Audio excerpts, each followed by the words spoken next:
এত বড় দামরা বয়সা থাকে, আমি কাম করি আর তুই ফোন টিপস। দামড়া হয়ে লাভ কি একটা বিয়ে না করলে? শালার বেটা, কাম করবি না তোরে বিয়ে দিমু।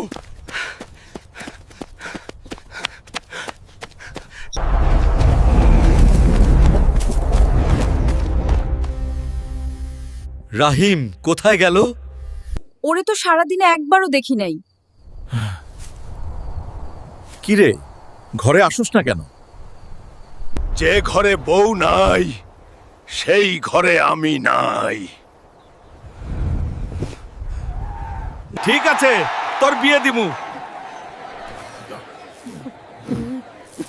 ও কে নিচু হয়ে বসে আছে? আমার ওই ছেলে। মাথা উঁচু কর। মাথা উঁচু করে না কেন? মেয়েদের মতো লাজুক নাকি? আধা ঘন্টা ধরে সবাই বলতেছে ওর শরমে মাথায় উঁচু হয় না। বাবা তো কয় শালা তোর বিয়ে আন না। আমাদের ভিডিও দেখতে লাইক দিন, সাবস্ক্রাইব করুন আর পাশে থাকা বেল আইকনে চাপ দিন।